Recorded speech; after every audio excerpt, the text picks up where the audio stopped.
doing it. Okay. It's like a GoFundMe. Okay. So you just count them down, I guess? I'll just count them down.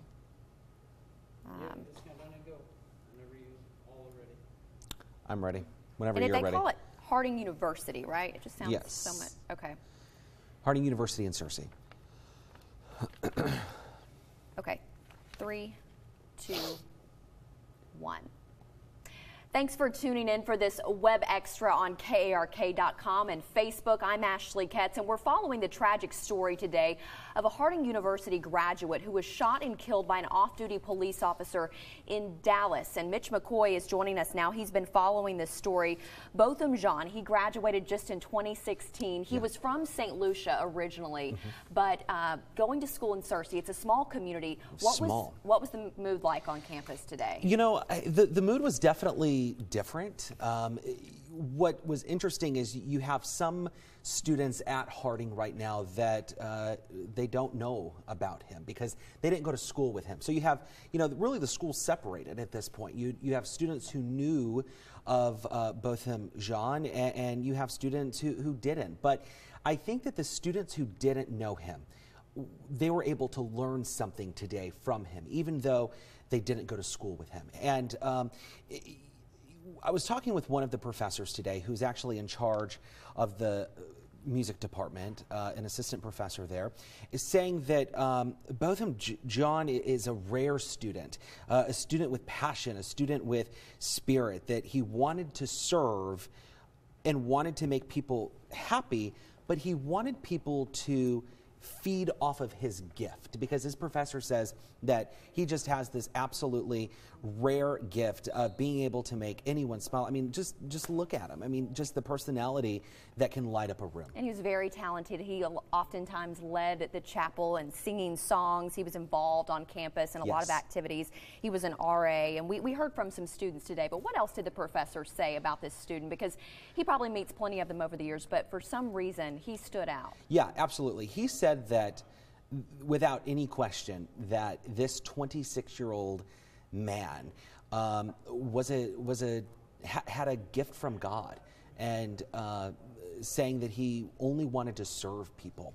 And I think that when you start to get into this conversation, obviously more details are being released out of Dallas about what happened last night, Thursday, that a white female off-duty uniformed police officer went into his apartment.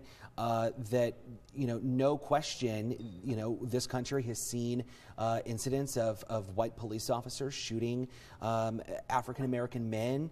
And something that this professor told me was that kind of stood out to me was Botham would not want anything negative to come from his death, that he would only want to leave the world with something for people to learn from. He wanted, he would only want there to be positivity. He would want the world to learn something from his death. And I thought that was powerful.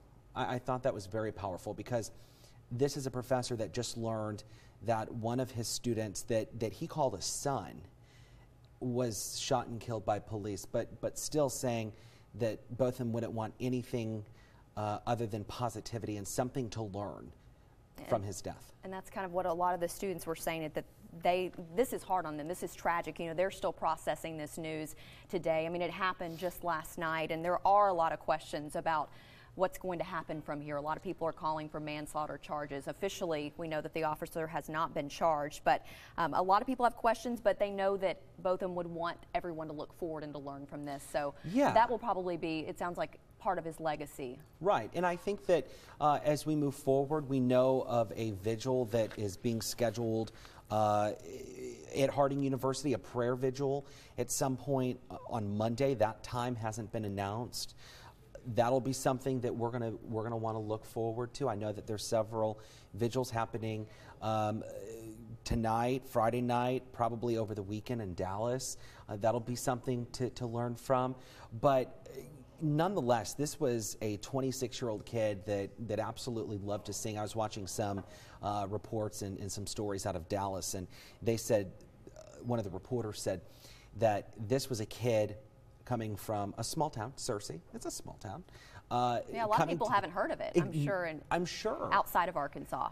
Coming from Searcy to the big town, and this is what happens, you know, and I don't think that there's really any words to describe, but one of the professors on campus, a different professor, told me that there's no question other than he was robbed of his life, you know, and that I thought also spoke volume. So there's a lot of mixed emotion. I think that kind of speaks to how people are feeling. You know, you have one professor saying all these nice positive things and saying that he's absolutely loved and had a great smile and was always the center of photographs, you know, but never wanted the attention. And you have others who are just absolutely shocked and trying to get answers, maybe, I guess. And we will hopefully get some answers here in the days to come. But for now, we wanted to share this story with you because a lot of people have been sharing their memories of both of them here in the last not even 24 hours. So we will continue to share those stories with you. If you want to read more about this story, just go to KARK.com.